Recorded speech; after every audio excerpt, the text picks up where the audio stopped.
Assalamualaikum warahmatullahi wabarakatuh.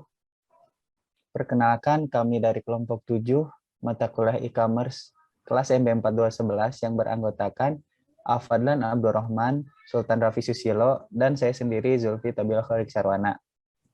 Pada kesempatan kali ini kami akan mempresentasikan terkait resume materi minggu ke-9 sampai minggu ke-14. Adapun yang akan dibahas yang pertama online marketing and online consumer behavior. Yang kedua ada komunikasi pemasaran online. Yang ketiga komunikasi pemasaran online berbasis planning. Yang keempat ada search engine optimization. Kelima sosial media marketing. Keenam isu etika dan sosial. Dan yang terakhir internet marketing technologies. Next. Yang pertama ada konsep online marketing dan online consumer behavior model. Next. Sini ada profil konsumen online. Profil konsumen online merupakan deskripsi pelanggan atau seperangkat customer yang berbelanja secara online berdasarkan karakteristik yang mereka miliki. Profil konsumen ini berguna untuk mendapatkan pelanggan atau calon pelanggan yang ideal karena profil ini menjelaskan konsumen berdasarkan kategori yang berbeda, sehingga mereka dapat dikelompokkan untuk tujuan marketing dan periklanan. Dengan menargetkan iklan ke segmen pasar tertentu, perusahaan dan tim marketing dapat menemukan lebih banyak pelanggan yang dapat membantu keberhasilan perusahaan dalam menjual produk tertentu dan tentunya dalam meningkatkan keuntungan perusahaan. Sebelum memasarkan produk kepada pelanggan potensial, seorang pemasar harus menentukan target pelanggannya terlebih dahulu berdasarkan gaya hidup, umur, tempat, pendapatan, kepentingan, pola pembelian, preferensi pembelian, dan terakhir tahap kehidupan. Selanjutnya ada faktor latar belakang. Dalam membuat keputusan pembelian, konsumen dipengaruhi oleh beberapa faktor berikut. Yang pertama ada faktor budaya. Faktor budaya meliputi 3 hal. Yang pertama ada budaya, subbudaya, dan yang terakhir kelas sosial. Adapun budaya merupakan penentu keinginan dan perilaku yang paling mendasar, karena budaya berawal dari sebuah kebiasaan dan diturunkan secara turun-temurun di sebuah kelompok masyarakat. Yang selanjutnya ada subbudaya, merupakan ragam jenis dari budaya yang memiliki ciri lebih spesifik. Subbudaya terdiri atas kebangsaan, agama, ras, dan geografis. Selanjutnya ada kelas sosial. Kelas sosial merupakan sekelompok orang yang berada di dalam suatu masyarakat yang memiliki status sosial ekonomi yang sama atau setara. Selanjutnya ada faktor sosial. Faktor sosial juga terdiri dari beberapa hal. Yang pertama ada kelompok acuan. Kelompok acuan ini terbagi menjadi 2. Ada kelompok primer dan kelompok sekunder. Adapun kelompok primer seperti keluarga, teman, atau rekan kerja. Sedangkan kelompok sekunder seperti organisasi dan serikat pekerja.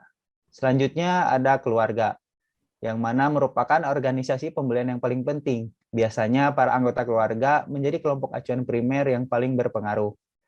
Selanjutnya ada peran dan status. Kedudukan orang dalam masing-masing kelompok ditentukan berdasarkan peran dan statusnya. Peran meliputi kegiatan yang diharapkan akan dilakukan oleh seseorang. Dari peran tersebut, pada akhirnya dapat menghasilkan sebuah status. Yang terakhir ada faktor psikologi. Faktor psikologi dipengaruhi oleh 4 faktor. Yang pertama ada motivasi, persepsi, pembelajaran, keyakinan, dan sikap. Yang pertama ada motivasi, merupakan suatu penggerak dan dorongan dalam diri seseorang untuk melakukan dan mencapai suatu tujuan. Selanjutnya ada persepsi, merupakan proses yang digunakan oleh seorang individu untuk memilih, mengorganisasi, dan menginterpretasikan sebuah informasi untuk menciptakan gambaran dunia yang memiliki arti. Ketiga ada pembelajaran, meliputi perubahan perilaku seseorang yang timbul dari sebuah pengalaman. Sebagian besar perilaku manusia merupakan hasil dari pembelajaran. Yang terakhir ada keyakinan dan sikap, yang mana merupakan gambaran pemikiran yang dianut oleh seseorang tentang gambaran sesuatu. Sedangkan sikap merupakan evaluasi, perasaan emosi, dan kecenderungan tindakan yang dapat menguntungkan ataupun merugikan terhadap suatu objek. Next. Oke, selanjutnya ada faktor intervening. Dapat dilihat di sini, faktor intervening itu merupakan suatu faktor yang dapat dikendalikan oleh pihak penjual atau pemasar dalam proses menarik minat konsumen untuk melakukan pembelian. Terdapat beberapa faktor intervening dalam mempengaruhi minat konsumen. Yang pertama yaitu kualitas barang dan jasa, kedua penetapan harga, ketiga promosi, dan yang keempat itu kualitas pelayanan. Oke, selanjutnya ada proses keputusan pembelian. Terdapat 5 tahapan dalam proses keputusan pembelian yang dilakukan oleh konsumen.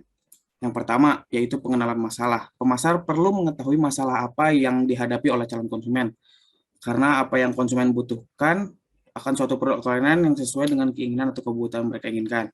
Yang kedua, ada pencarian informasi. Saat calon konsumen sedang mencari kebutuhannya, mereka akan mencari informasi tentang produk yang diinginkan.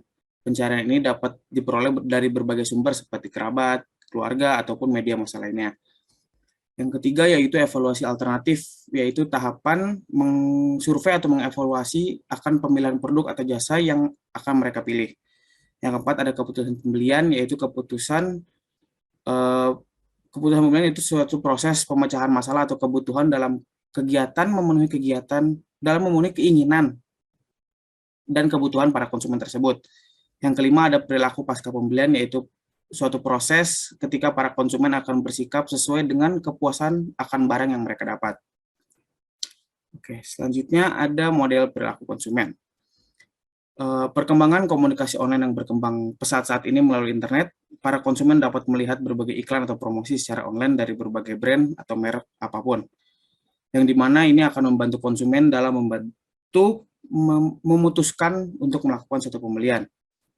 Terdapat 4 faktor yang mempengaruhi perilaku konsumen online. Yang pertama yaitu faktor eksternal, yaitu merupakan suatu faktor yang berada di luar kendali pelanggan, yaitu demografi, teknologi, budaya, dan suku daya.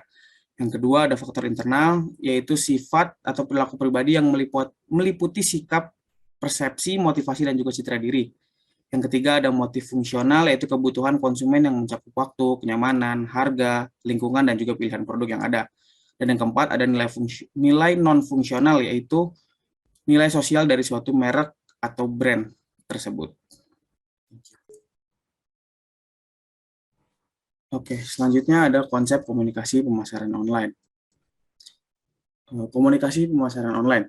Menurut Kalin Gurau tahun 2008 menjelaskan bahwa komunikasi pemasaran online merupakan sesuatu yang mewakili fenomena yang beraneka ragam yang terdiri dari berbagai isu-isu yang berkaitan dengan pasar. Komunikasi pemasaran online ini memanfaatkan media internet dalam memunculkan komunikasi pemasaran. Kemudian ada motivasi konsumen dalam berbelanja online. Berdasarkan survei yang dilakukan oleh Deloitte, motivasi konsumen berbelanja online adalah sebagai berikut. Yang pertama, praktis. 31% pembeli online memilih berbelanja online karena kepraktisan dan juga kemudahan yang diberikan. Kemudian harga sebanyak 26%, kemudian 17% ketersediaan produk, yang dimana e-commerce menggabungkan berbagai produk dari berbagai penjual untuk menawarkan produk yang beragam kepada pembeli. Kemudian 14% melihat hasil ulasan yang terpercaya atau review, dan 12%-nya adalah informasi yang diberikan. Selanjutnya di sini ada alasan konsumen tidak berbelanja online. Dilansir dari APJI, terdapat 2 faktor utama yang mempengaruhi konsumen tidak berbelanja secara online. Di antaranya adalah yang pertama faktor kepercayaan dan yang kedua faktor kerumitan. Pada faktor kepercayaan, banyak konsumen yang masih ragu atau takut akan penipuan saat melakukan belanja secara online, seperti barang yang diterima tidak sesuai dengan keinginan, kartu kredit yang salah digunakan, penjual yang sulit dihubungi, yang mana hal tersebut menjadi faktor konsumen tidak melakukan pembelian secara online. Yang kedua, faktor kerumitan. Masih banyaknya konsumen yang merasa dalam melakukan transaksi online tidaklah praktis. Selain kedua faktor utama tersebut, masih ada beberapa faktor lain yang menjadi alasan, seperti mereka hanya bisa menerka barang yang akan dibeli dan tidak dapat dilihat dengan jelas. Adapun alasan lainnya adalah proses transaksi atau pengiriman yang lama, serta ongkos pengiriman yang cukup mahal bagi konsumen yang berada di luar Pulau Jawa. Next. Internet marketing versus tradisional marketing.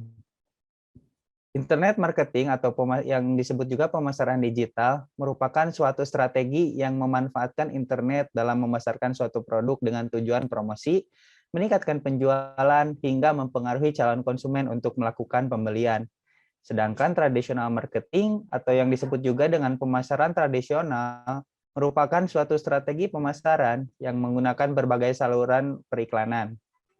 Tradisional marketing memiliki potensi dalam menciptakan brand awareness, sehingga dapat dikatakan bahwa strategi pemasaran tradisional ini akan tetap efektif apabila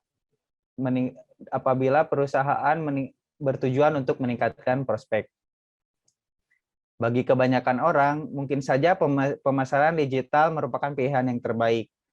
Penggunaan pemasaran digital ini diperlukan apabila ingin menjangkau sekelompok orang tertentu dimanapun berada, sehingga dapat menekan biaya operasional. Hal ini juga merupakan cara yang bagus untuk mengumpulkan informasi berharga tentang audiens dengan cepat dan membuat kampanye pemasaran yang lebih efektif. Namun, masih ada tempat bagi pemasaran tradisional tentunya.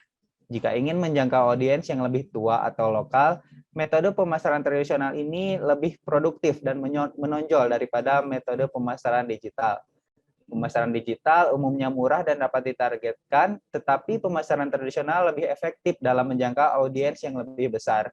Pada akhirnya, penting bagi seorang pemasar untuk mempertimbangkan anggaran dan target pasar yang saat memutuskan jenis pemasaran mana yang akan digunakan. Next. Kemudian ada multi-channel marketing. Multi-channel marketing ini merujuk pada interaksi dengan pelanggan menggunakan kombinasi saluran komunikasi tidak langsung ataupun langsung, seperti situs web, toko retail, katalog pesanan melalui pos, surat langsung, email, dan telepon seluler. Pemasaran multisaluran ini memungkinkan pelanggan untuk menanggapi pembelian dan memilih produk atau layanan melalui berbagai saluran. Sederhananya, pemasaran multisaluran adalah tentang pilihan. Terdapat beberapa keuntungan multi-channel marketing bagi bisnis, di antaranya manajemen penjualan lewat feedback. Dengan memaksimalkan upaya pemasaran melalui kampanye di banyak saluran, perusahaan memiliki potensi mengumpulkan feedback dari segmen pelanggan yang berbeda-beda. Kinerja kampanye tersebut juga dapat ditentukan melalui feedback tersebut dan segera membuat perbaikan jika ada yang kurang tepat. Dengan memastikan sumber daya yang digunakan efektif dan efisien, biaya operasional tentunya bisa menurun. Keunggulan selanjutnya ada meningkatkan penjualan. Semakin terlihat pesan yang disampaikan, akan lebih banyak pelanggan potensial yang akan didapatkan oleh perusahaan itu sendiri. Jika perusahaan hanya berkonsentrasi pada satu saluran saja, potensi menjangkau calon pelanggan tentunya akan sedikit. Perusahaan bisa menggunakan kehadiran mereka ini di banyak saluran untuk membangun image yang dapat meningkatkan jumlah pelanggan, mempertahankan pelanggan, atau bahkan membangun loyalitas. Yang terakhir ada tercapainya 360 degree dari pelanggan. Ketika perusahaan mengumpulkan feedback dari pelanggan, mereka dapat lebih memahami apa yang diharapkan basis pelanggannya dan mencari tahu bagaimana meningkatkan penawaran produk atau jasanya.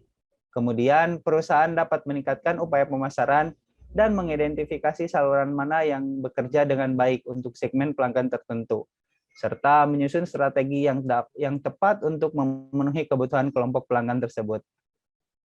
Namun, di balik kelebihan tentunya ada kekurangan. Terdapat beberapa kekurangan dari multi-channel marketing ini. Yang pertama, ada pesan yang harus ditargetkan. Berkat banyaknya saluran dan pilihan pelanggan, menyampaikan pesan yang tepat kepada konsumen tidaklah cukup. Konsumen tidak hanya harus menerima pesan saja, tetapi mereka juga harus penuh perhatian, reseptif, dan bersedia untuk bertindak. Selanjutnya ada kampanye koreografi. Mengharapkan pelanggan untuk mengubah preferensi saluran atau perangkat merupakan hal yang sangat sulit. Pada akhirnya, pemasar harus terus-menerus mengembangkan dan mengkoordinasikan titik-titik sentuh dan kampanye mikro yang sangat terorganisir, serta menjangkau banyak saluran dengan lancar dengan cara yang sesuai dengan keinginan pelanggan. Yang terakhir ada atribusi tanggapan pemasaran. Semakin sulit untuk mengetahui saluran atau kampanye mana yang berkontribusi lebih besar pada penjualan yang ditargetkan. Dengan mengetahui saluran mana yang lebih berkontribusi besar, pemasar dapat menilai kampanye pemasaran mana yang memberikan hasil terbaik. Selanjutnya ada website function. Fungsionalitas website penting karena cenderung menarik banyak pengunjung, serta mempertahankan pengunjung untuk berada di website tersebut lebih lama. sehingga memungkinkan membantu para pengguna dalam menggunakan website tersebut ataupun kemudahan memudahkan informasi yang dicari serta membeli suatu produk yang mereka inginkan. Ya. Selanjutnya, kami akan menjelaskan mengenai konsep komunikasi pemasaran online dalam hal planning. Pertama, saya akan menjelaskan mengenai search engine marketing and advertising. SEM atau search engine marketing yaitu cara mengoptimasi website agar muncul di mesin pencari dengan memanfaatkan iklan. Dengan kata lain, dalam penerapan SEM dibutuhkan trik beriklan di website secara tepat dengan menggunakan berbagai metode seperti pay per click atau PPC dan sebagainya. Hasil yang ditemukan menggunakan SEM lebih cepat dari SEO. Dengan sejumlah uang tertentu, situs web dapat muncul di halaman pertama Google. Selanjutnya ada advertising. Advertising merupakan sebuah upaya untuk menarik perhatian pelanggan atau klien agar tertarik dengan produk yang kita jual. Hal tersebut dilakukan melalui pesan yang persuasif ke dalam bentuk gambar, video, maupun kata-kata tentang produk atau layanan yang ditawarkan. Lalu selanjutnya ada display ad marketing. Display ad marketing atau display advertising yaitu bentuk iklan yang sering dilihat saat mengunjungi suatu situs web atau media sosial. Selain dari segi tampilan, display ads memiliki banyak keunggulan lainnya sehingga dipilih oleh banyak perusahaan dalam menerapkan strategi pemasaran mereka.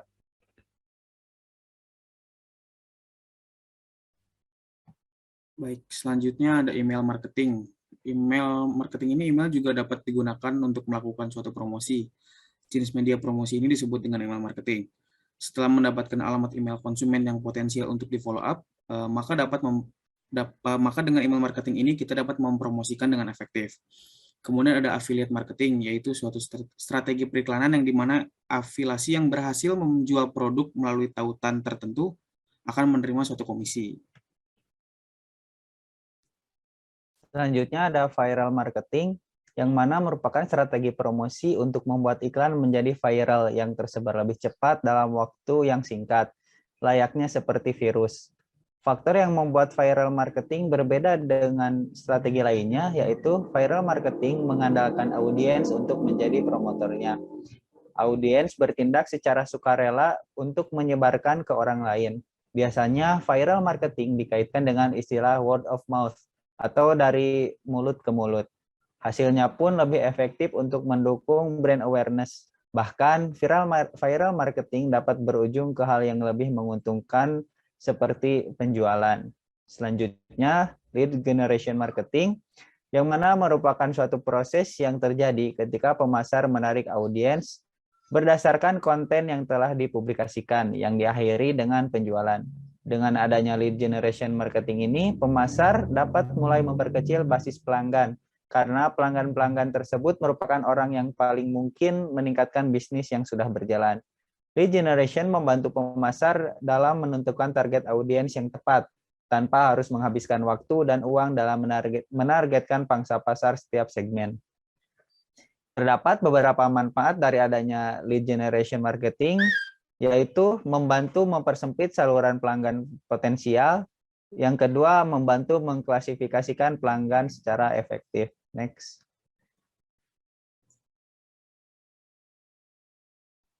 Selanjutnya ada Search Engine Optimization atau SEO. Next. Search engine itu sendiri merupakan mesin pencari pada website yang berisi teks, video, ataupun gambar dan mengumpulkannya pada suatu internet. Dengan mesin pencari, website bisnis dapat mudah diakses dengan mudah oleh pengguna internet di mana saja dan kapan saja. Pengguna hanya cukup memasukkan satu kata kunci. Kemudian dijelaskan di sini, Search Engine Optimization memiliki suatu tujuan untuk meningkatkan keterlihatan website dalam sebuah mesin pencarian. Next. Selanjutnya ada Google PageSpeed Insight. Google PageSpeed Insight atau yang selanjutnya akan disebut Google PSI adalah suatu tools atau alat resmi yang dirilis oleh Google, sehingga indikator penilaian sudah memenuhi standarisasi dari Google. Google PSI ini memberikan analitik yang lengkap dan akurat dalam memeriksa kinerja situs website. Google PSI dapat dengan mudah melihat performa website hanya dengan membuka halaman website Google PSI. Selanjutnya, Google PSI ini memberikan analisis terkait kecepatan website dengan penilaian kriteria.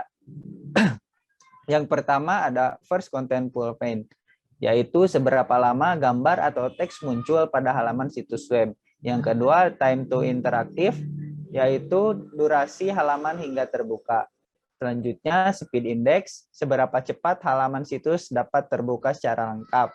Selanjutnya, total blocking time, yaitu jangka waktu di antara FCP hingga waktu interaktif. Selanjutnya, largest contentful paint, atau waktu di mana konten besar seperti gambar atau teks muncul di halaman web. Yang terakhir ada cumulative layout shift, yaitu mendeteksi gerakan elemen yang terlihat pada situs web.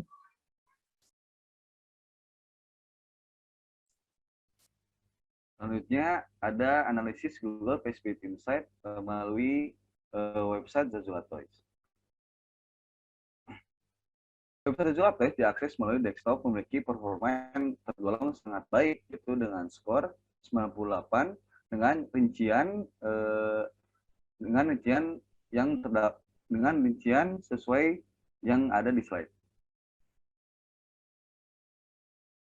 Nah, selain memberikan hasil analisis kecepatan website, Google PSI atau Google PageSpeed Insight juga memberikan rekomendasi perbaikan serta memberikan laporan langkah-langkah optimasi yang telah berhasil dilakukan, seperti yang ada di slide.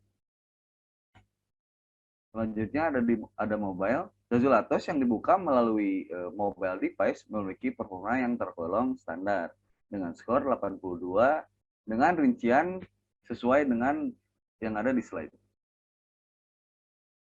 Lalu ada rekomendasi perbaikan serta laporan-laporan langkah-langkah optimasi yang telah berhasil dilakukan.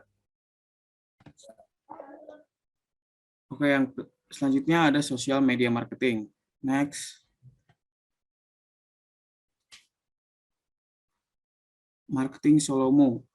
Marketing Solomo di sini itu merupakan singkatan dari sosial, lokal, dan mobile marketing. Hal ini merupakan pendekatan pemasaran yang mewakili konvergensi dari 3 jenis pemasaran yang berbeda. Yang pertama yaitu sosial yang mengacu pada dominasi teknologi sosial, sedangkan mobile adalah mobilitas konsumen termasuk kenyamanan mereka berbelanja melalui smartphone. Dan terakhir lokal yaitu mewakili pengguna teknologi berbasis lokasi. Kemudian ada social marketing. Konsep social marketing ini pada awalnya diciptakan oleh Kotler dan Zaltman pada tahun 1971.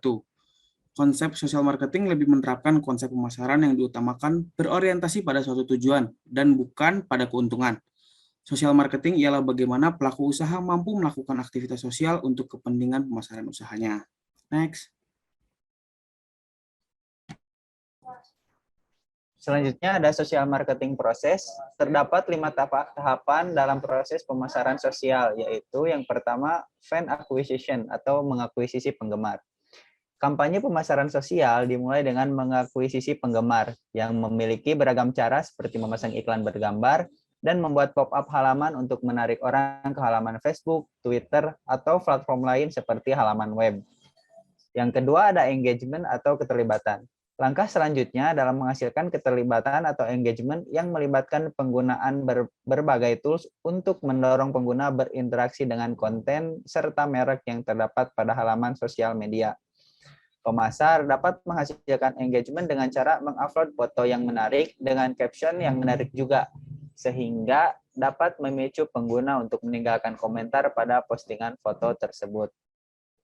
Yang ketiga ada amplification atau penguatan. Setelah melibatkan pengunjung, seorang pemasar dapat mulai menggunakan fitur situs sosial atau sosial media untuk memperkuat pesan dengan mendorong pengguna untuk memberitahu teman-teman mereka dengan mengklik tombol like atau share di media sosial seperti Twitter, Instagram, dan Facebook. Proses tersebut disebut amplifikasi yang mana melibatkan penggunaan kekuatan yang melekat pada jaring sosial. Yang keempat ada community atau komunitas. Setelah pemasar mengumpulkan cukup banyak penggemar yang terlibat, seorang pemasar akan menciptakan fondasi untuk sebuah komunitas, sehingga dapat terciptalah sebuah komunitas merek. Yang terakhir ada brand strength atau penjualan. Pemasar memiliki sejumlah strategi untuk mempertahankan serta menjaga komunitas yang sudah terbentuk sebelumnya. dengan cara memberikan informasi tentang produk baru sebelum dipasarkan, atau memberikan potongan harga untuk konsumen setia, atau juga memberikan hadiah gratis untuk mendatangkan anggota baru. Pada akhirnya, tujuan dari pemasaran adalah untuk meningkatkan sebuah penjualan. Selanjutnya ada Facebook marketing, yang mana merupakan aktivitas penggunaan akun Facebook untuk memasarkan suatu produk dan berkomunikasi secara mendalam dengan pelanggan. Facebook marketing juga merupakan pemasaran media sosial yang memiliki potensi di antara media sosial yang lainnya. Dikarenakan jumlah pengguna Facebook sangat besar dan terus bertambah setiap harinya. Secara global, pada saat ini pengguna Facebook telah mencapai lebih dari 2 miliar pengguna. Dari segi fungsionalitas juga, banyak fitur Facebook yang efektif digunakan dalam kegiatan pemasaran. Salah satunya yaitu postingan terjadwal. Fitur ini dapat memungkinkan prospek untuk membagikan konten produk pada waktu yang tepat dimanapun konsumen berada. Tidak hanya itu saja, Facebook juga memiliki fitur yang lainnya seperti Facebook 360. Fitur ini membuat pengguna dapat membuat konten yang diposting lebih menarik dengan foto interaktif, ilustrasi, dan video panorama. Next.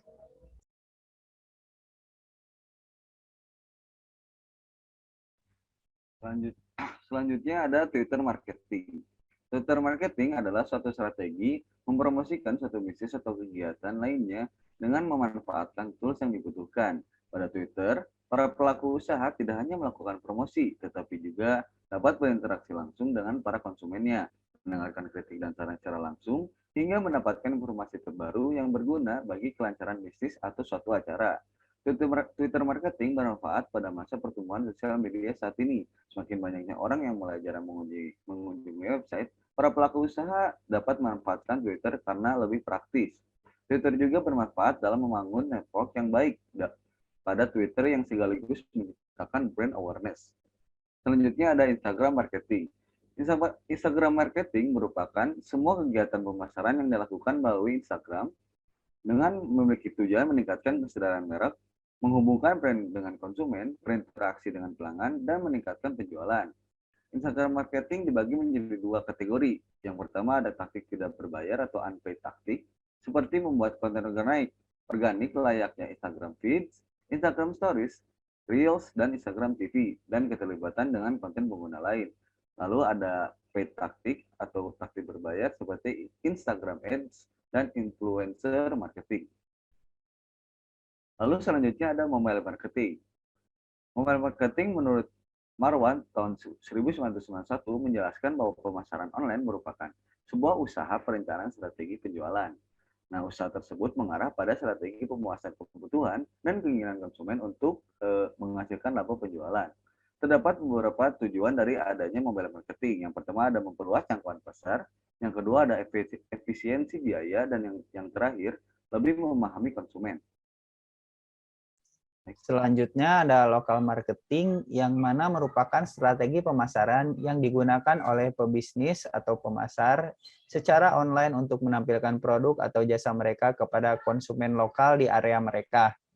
Selain itu, melibatkan pengguna baru dalam radius tertentu dengan tujuan untuk menjadi konsumen yang setia atau penggemar berat akan produk yang mereka jual.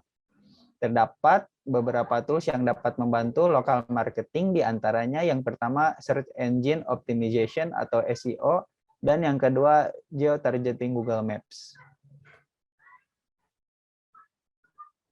Baik, selanjutnya ada isu etika dan sosial. Next. Yang pertama ada dimensi moral.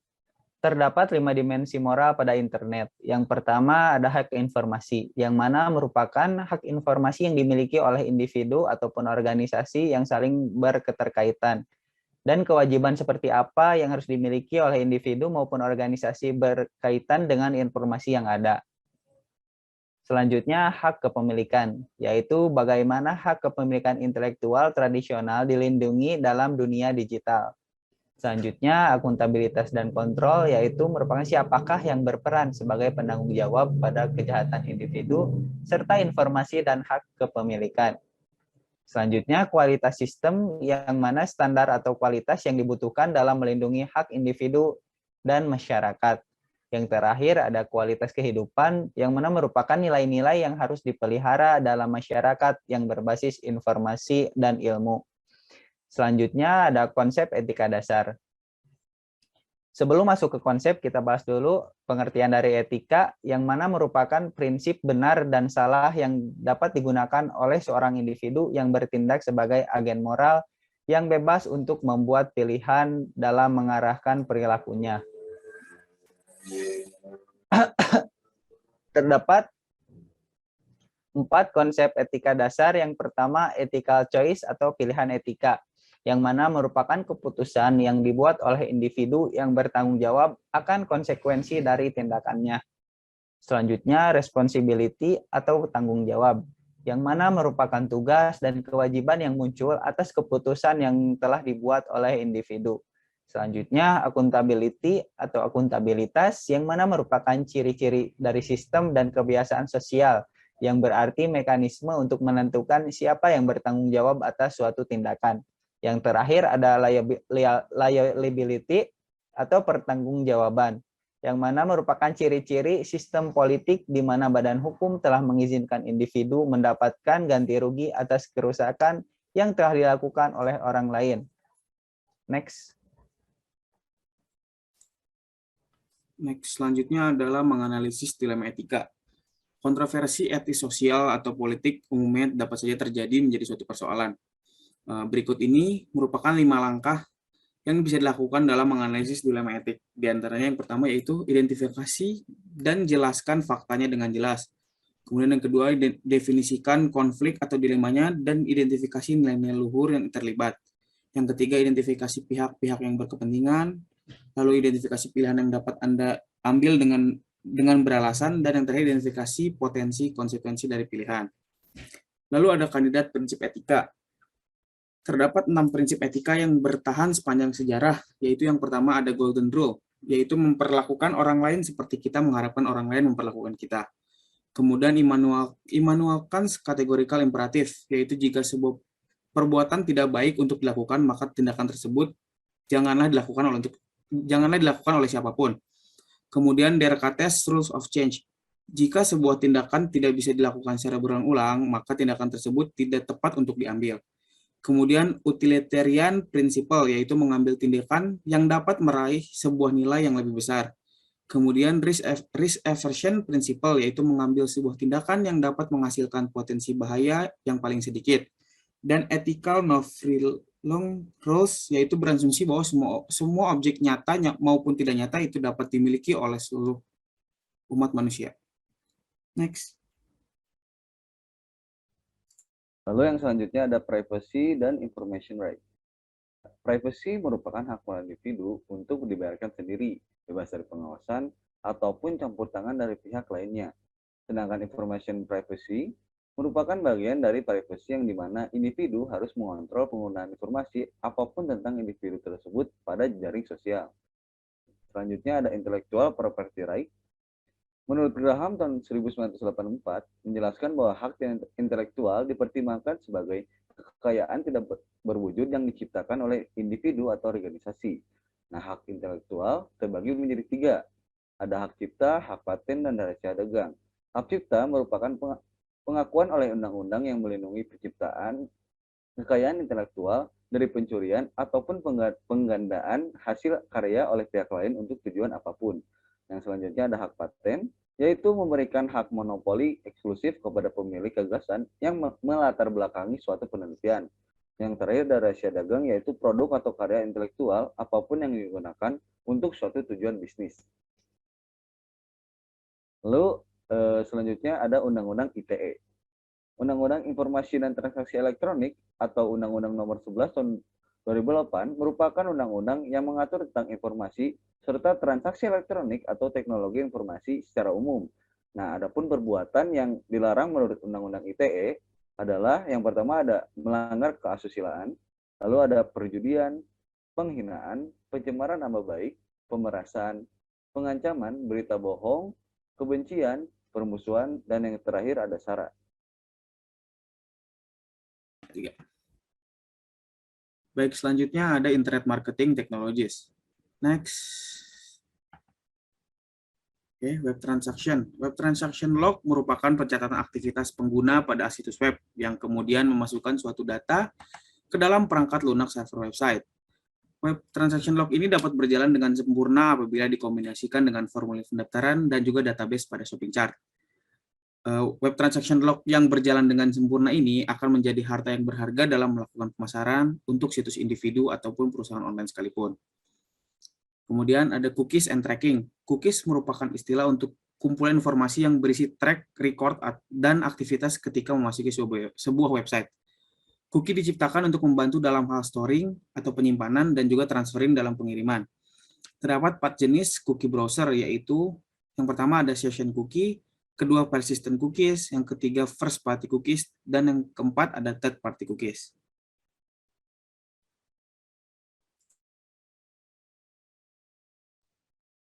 Selanjutnya ada database. Database yaitu aplikasi perangkat lunak yang menyimpan catatan dan atribut. Nah, phonebook, telepon. Phonebook adalah database fisik yang menyimpan catatan orang dan atribut mereka seperti nama, alamat, dan nomor telepon. Manajemen database atau database management system adalah aplikasi perangkat lunak yang digunakan untuk organisasi untuk membuat, memelihara, dan mengakses database.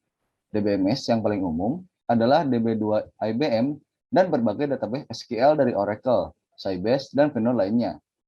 Struktur query language atau SQL adalah manipulasi database standar industri dan bahasa query yang digunakan dalam database nasional. Database relasional seperti DB2 dan SQL mewakili data sebagai tabel 2 dimensi dengan catatan yang disusun dalam baris dan atribut dalam kolom seperti spreadsheet.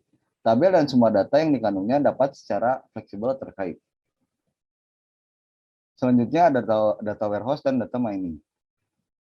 Data warehouse adalah database yang mengumpulkan pelanggan perusahaan dan data transaksi di satu lokasi untuk analisis offline oleh pemaster dan administrator situs.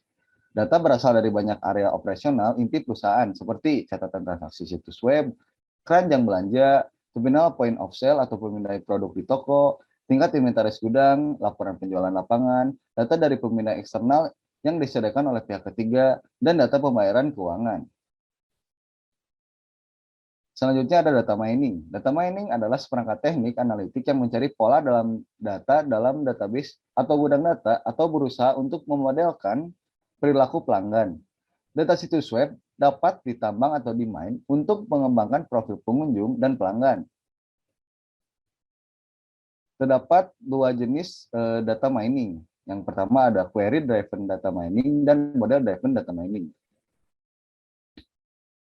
Yang selanjutnya ada CRM system.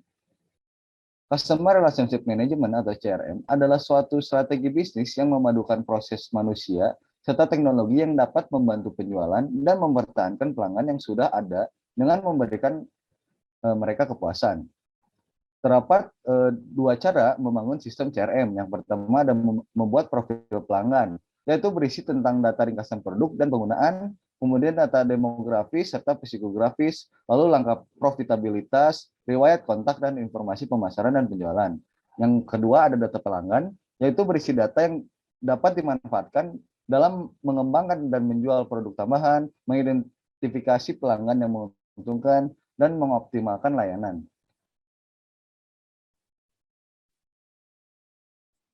Selanjutnya ada matriks. Matriks merupakan istilah penting yang digunakan untuk mengukur efektivitas pemasaran online.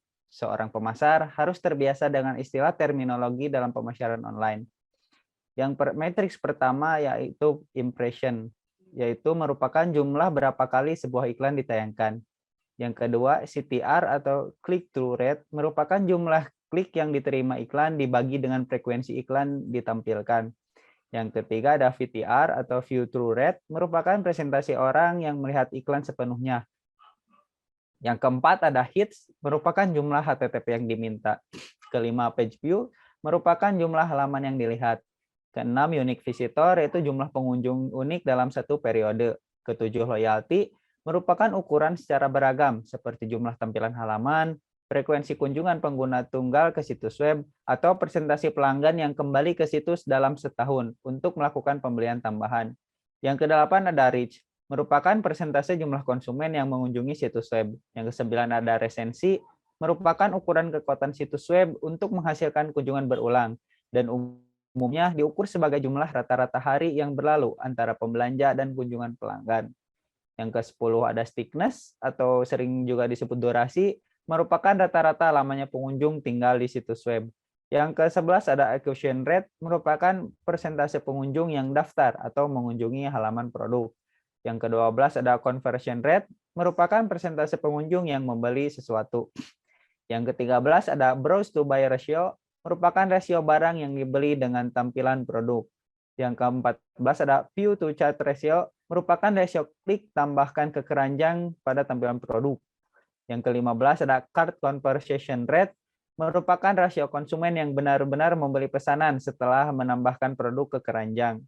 Yang ke-16 ada checkout conversion rate, merupakan metrik yang mengacu pada persentase pembeli yang mulai proses pembayaran, lalu menyelesaikannya selama periode waktu tertentu.